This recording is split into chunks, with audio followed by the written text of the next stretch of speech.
Cet épisode a été créé à partir de l'anglais en utilisant l'intelligence artificielle. Bienvenue dans Follow Him Favorites. C'est ici que John et moi partageons une histoire en rapport avec la leçon de la semaine. John, nous en sommes aux sections 85, 86 et 87. J'ai vu un verset dans la section 85 qui m'a rappelé une histoire. Je vais vous lire le verset, puis je vous raconterai l'histoire.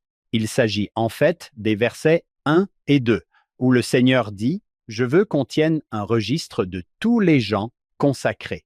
Tous les gens consacrés. Je veux que vous notiez tout ce qui leur arrive. » Verset 2, leur manière de vivre, leur foi et leurs œuvres.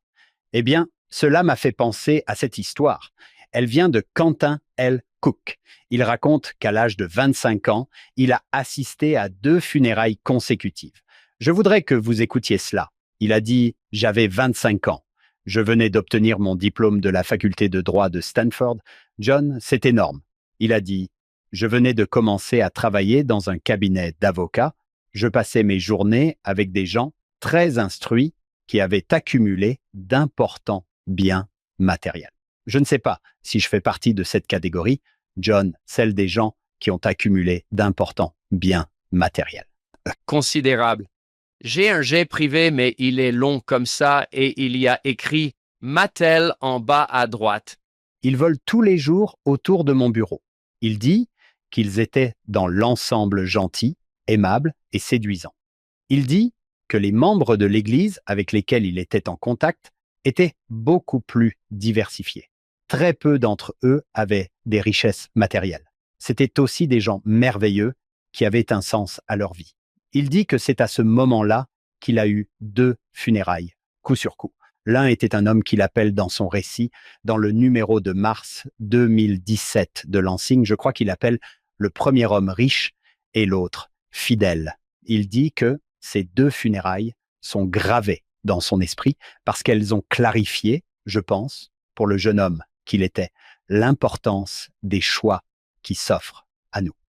Frère Cook, que nous connaissons et aimons, se trouve à un tournant de sa vie.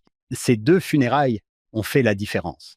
Apparemment, il a dit que le riche et le fidèle avaient tous 2 fait une mission lorsqu'ils étaient jeunes. De la vie générale, ils étaient tous 2 des missionnaires dévoués. Après leurs études universitaires, leurs vies ont commencé à diverger. Rich a épousé une belle femme qui, avec le temps, s'est éloignée de l'Église.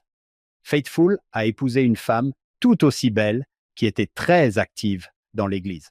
Plus que tout autre facteur, cette décision a déterminé le reste de leur vie. Je vais maintenant vous en dire plus sur Rich. Il avait un sens relationnel extraordinaire. Il se souciait beaucoup des gens. Il a commencé à travailler dans une grande entreprise américaine et a fini par en devenir le président. Il gagnait très bien sa vie et vivait dans une très grande et belle maison située sur un vaste terrain. C'est pourquoi j'ai décidé de l'appeler Rich. On peut dire que ses choix de carrière n'étaient pas seulement bons ou meilleurs, mais qu'ils étaient les meilleurs. Ses choix en matière de famille et d'église, en revanche, n'étaient pas aussi bons. C'était un homme bon qui ne faisait pas de choix personnels mauvais en soi, mais ses choix familiaux et l'influence qu'il exerçait sur ses enfants se concentraient presque exclusivement sur l'éducation et l'emploi. En substance, les qualités professionnelles tant appréciées sur le marché du travail.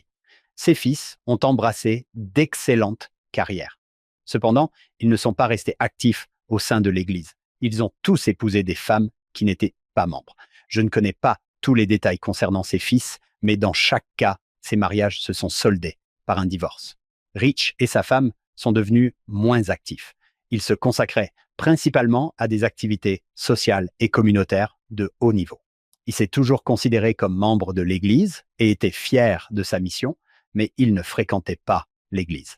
De temps en temps, il contribuait à des projets de construction et aidait des membres dans leur carrière. Il était un modèle d'honnêteté, d'intégrité et de bonne volonté dans toutes les fonctions qu'il a occupées. Ses funérailles ont eu lieu dans une chapelle non confessionnelle dans un cimetière. Des cadres supérieurs et des dignitaires ont assisté aux funérailles, notamment le gouverneur de l'État où il vivait. À l'exception de ses enfants, de ses petits-enfants et de moi-même, toutes les personnes présentes avaient plus de 50 ans. Ce fut un enterrement sombre. Les principes fondamentaux du plan du bonheur n'ont pas été enseignés. On a peu parlé de Jésus-Christ. La vie de Rich était presque exclusivement basée sur les vertus de son CV. Bon, maintenant écoute ça, John. À combien de funérailles de ce type avez-vous assisté? Les décisions professionnelles de Faithful ont été beaucoup moins fructueuses. Il a essayé de créer une petite entreprise, mais celle-ci a brûlé et il a tout perdu. Il a ensuite créé une autre petite entreprise, mais il arrivait à peine à payer ses factures. Il avait une maison très petite, mais confortable. Il aimait son travail et ses relations avec les gens. Sa carrière était bonne et certainement satisfaisante, mais pas exceptionnelle. Ce n'était pas une carrière qui figurait sur un CV. En revanche, ses choix familiaux et religieux étaient excellents. Lui et sa femme étaient très actifs dans l'Église.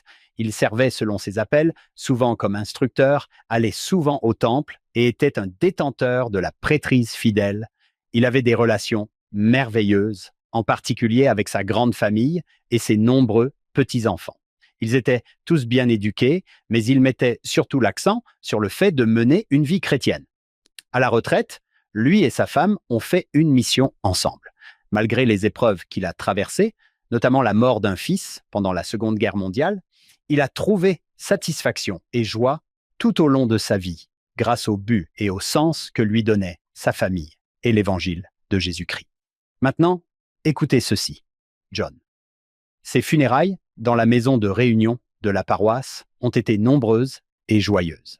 Des personnes de tous âges étaient présentes, y compris un grand nombre de petits-enfants et de jeunes qu'il avait servis. Le plan du bonheur a été enseigné et le Sauveur était au centre du service. Ce fut un enterrement exemplaire pour un saint des derniers jours. Les discours ont porté sur son caractère, sa gentillesse, son souci des autres, sa foi et son amour pour le Seigneur Jésus-Christ. Écoutez maintenant ce qu'a dit frère Cook. J'ai indiqué que ces deux enterrements ont eu lieu à un moment décisif de ma vie. J'avais fait une mission. J'aimais l'Église. Je commençais ma carrière et j'étais impressionné par ceux qui réussissaient dans la vie et dans leur travail. Je me rendais compte que les choix que je faisais détermineraient mon bonheur dans cette vie et l'héritage que je laisserais. Je réalisais aussi l'importance éternelle des choix qui s'offraient à moi. Il était clair pour moi que les choix ont une importance éternelle.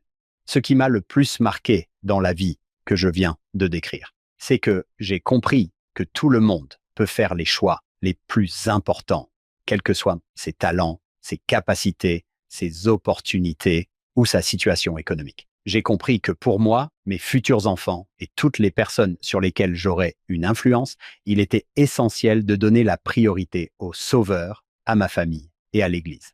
Cela nous permettrait d'avoir une vie bonne et nous pouvons voir quelle voie frère Cook a choisie. Oui, On ne peut pas. quelle chance incroyable de vivre cela à 25 ans, à un âge où l'on se trouve à un tournant de sa vie. Imaginez si frère Cook avait décidé de s'engager pour l'argent et la carrière. Comment appelait-il cela? Un CV. Résumé des vertus. Oui, c'est ce que le monde veut voir sur un CV. Oui, ce n'était pas comme l'homme qu'il appelait Rich. Ce n'était pas comme s'il était un mauvais gars. Ce n'était pas un mauvais gars. Oui, Il avait des priorités différentes. Je pense, John, que cela remonte au fait que le Seigneur veut que nous connaissions ceux qui sont consacrés, leur mode de vie, leur foi et leurs œuvres. Il est important que cela soit consigné en raison de moments comme celui que frère Cook a vécu. oui. On pourrait appeler cela les vertus du CV céleste. Tu as raison. Tu te présentes au ciel. Voici mon CV, d'accord? De 2009 à 2011, j'ai été enseignant dans le primaire. Laissez-moi entrer. Oh, tu es accepté, tu es accepté. Oui, c'est bon. Nous espérons que vous vous joindrez à nous pour notre podcast complet. Il s'appelle Follow Him. Vous pouvez l'écouter partout où vous écoutez vos podcasts. Cette semaine, nous recevons le Dr Bob Freeman. Il est spécialiste des saints des derniers jours et de la guerre. Il nous raconte des histoires merveilleuses dans cet épisode. Nous espérons que vous vous joindrez à nous pour l'écouter. Revenez la semaine prochaine pour un autre épisode de Follow Him Favorites.